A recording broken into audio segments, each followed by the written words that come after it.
Welcome to another edition of the Fans Week podcast, also on medium waves 1575 kilohertz.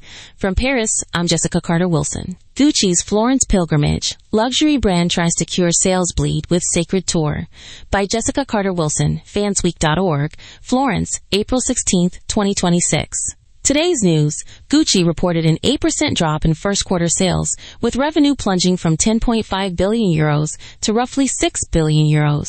Kering's flagship brand, once responsible for nearly 40% of the group's turnover, announced a strategy reset meeting in its birthplace, Florence, appointing Dimna Gvasalia as creative director and Francesca Bellatini to reinforce governance. While the world wonders whether a fresh creative vision can revive a dying fashion house, Gucci's executives decided the answer lies in a corporate pilgrimage to the very streets where Gucci once sold leather goods, a holy tour of spreadsheets and PowerPoint relics that promises to resurrect desire through ritual rather than relevance.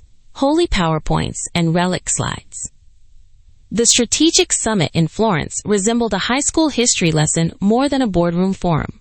Executives unfurled charts titled Rationalize, Reorganize, Reposition beside a centuries-old crucifix, insisting that aligning the brand's KPIs with the spirit of its founder would coax shoppers back to the runway.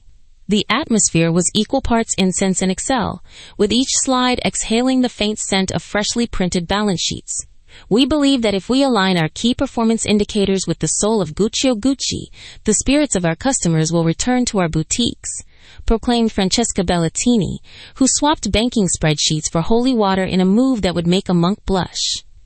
When CEOs play St. Francis.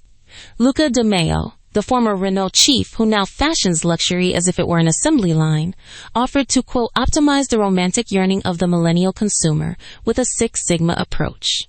He suggested a new algorithm that would predict the exact moment a shopper feels the pang of longing and immediately serve them a limited edition tote. The proposal was met with polite applause and the collective sigh of a generation that has never needed a formula to decide whether to fall in love with a handbag. I can streamline a production line, but I cannot streamline desire, De Meo admitted during a coffee break, as an assistant handed him a latte shaped like a Gucci GG logo, because nothing says we understand emotion like edible branding. Magic, not metrics. Analysts warned that the brand's salvation cannot be found in ultra-contemporary restyling or in a spreadsheet that tries to quantify seduction. What Gucci truly needs is a dash of cultural alchemy, the kind of narrative that makes a customer feel they are buying a piece of myth, not a margin-enhanced profit center.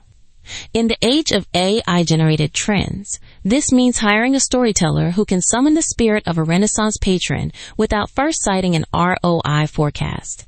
As the sun set over the Arno, the conference room lights dimmed, and the executives gathered around a gilded altar made of discarded runway samples.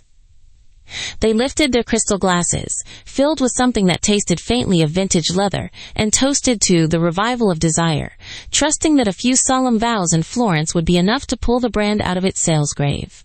Meanwhile, journalists spent the evening dissecting the love life of a French politician, proving once again that the world prefers gossip over the stark reality of a luxury empire praying for a miracle.